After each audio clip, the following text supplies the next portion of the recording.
ভগবান শ্রীকৃষ্ণ একদিন দুর্যোধন ভগবানকে নিমন্ত্রণ করেছিলেন, কৃষ্ণ আজকে আমার বাড়িতে তোমার নিমন্ত্রণ। কিন্তু দুর্যোধন মনে মনে চিন্তা করলো এমন সেবা দেব ওই কৃষ্ণ চোখে কোনোদিনও দেখেননি। কিন্তু যেই না অহংকার করে দিল, 56 ব্যঞ্জন 56 রকম অহংকারে পরিণত হলো। তাই ভগবান দুর্যোধনের 56 ব্যঞ্জনকে ত্যাগ করে ছুটে গেলেন বিদুরের স্ত্রীর দরজায়।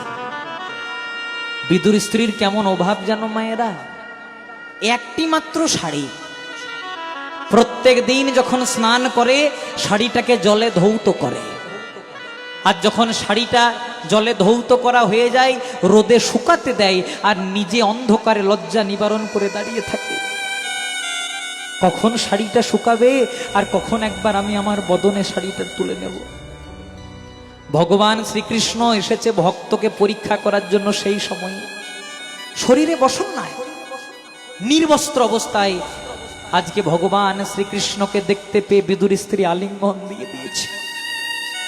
ভগবান বলছে, মা রে, জগতে আমার অনেক ভক্ত, রিপিট যেন না হয়, জগতে আমার অনেক ভক্ত আছে, কেউ আমায় চিড়ে কলা বাতাসা ছানা নবনী দিয়ে সেবা দেয়, কিন্তু তোর মতো এত প্রেম দিয়ে আমায় কেউ সেবা দেয় না।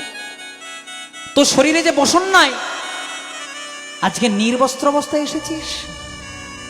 বিদুর স্ত্রী বলছে, প্রভু দেওয়ার মালিক তুমি, নেওয়ার মালিক তুমি। কি দেব বন্ধু, কিবা দেব আমি, যে ধন তোমারে দেব আমার সে ধন তুমি। তুমি তো আমার বন্ধু, সকলই তোমার, তোমার ধন তোমায় দেব কি আছে আমার। তাই নরোত্তম দাস কহে আমার গৌর গুণমণি, সকলই তোমারই আছে আমার কেবল তুমি। ভগবান বলছে, কেন শাড়িটা শুকানোর পর আসতে পারতিস গায়ে তুলে নিয়ে? বিদুর স্ত্রী বলছে, প্রভু যতক্ষণে শাড়িটা শুকাতো ততক্ষণে তুমি যদি আমার দরজা ছেড়ে চলে যেতে, তোমার চরণ পাওয়া আমার হতো না।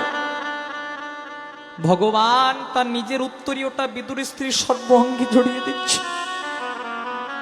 অনেক ভক্ত দেখেছি মা, কেউ আমায় চিড়ে কলা বাতাসা ছানা নবনী দিয়ে সেবা দেয়, কিন্তু তোর মতো এত প্রেম দিয়ে আমায় কেউ সেবা দেয় না রে। অনেক দূর থেকে ছোটাছুটি করতে করতে এসেছি, আমাকে কিছু খেতে দে না রে মা। বিদুর স্ত্রী বলছে, প্রভু যে বিপদ থেকে রক্ষা করার জন্য ডাকা, সে বিপদে যে ফেলে দিচ্ছ, কি দেব কিছু যে নাই। দেখ দেখ তোর পরিবারে আমি একজন, নিশ্চয়ই কিছু পাবি। ভগবানের কেমন লীলা দেখো মায়েরা।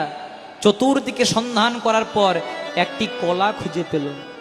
আমরা কি করি, কলার খোসাটা ছাড়িয়ে খোসাটা ফেলে দিই আর মূল বস্তুটা গ্রহণ করি।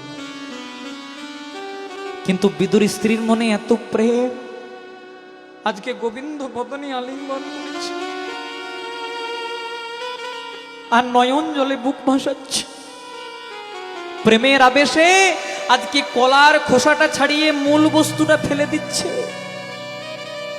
আর কলার খোসাটা গোবিন্দ বদনে তুলে দিচ্ছে। ভগবান সেটা অম্লান বদনে গ্রহণ করছে।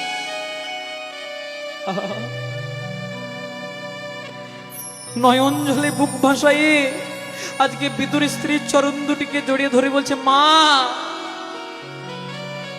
আমি অনেকের বাড়িতে খেয়ে বেড়াই, কেউ চিড়ে, কেউ কলা, কেউ বাতাসা, কেউ ছানা নবনী দিয়ে সেবা দেয়, কিন্তু জানিস মা, তোর কলার খোসার মতো স্বাদ আমার কোনোদিন লাগে না। সারা জন্মের মতো আমি তোর সেবাতে বাধা রইলাম, জন্ম জন্মান্তরের জন্য আমি তোর চরণে, শুধু এক জন্ম নয় জন্ম জন্মান্তরে তোর চরণে বাধা রইলাম। নেতাই গৌর প্রেমানন্দে।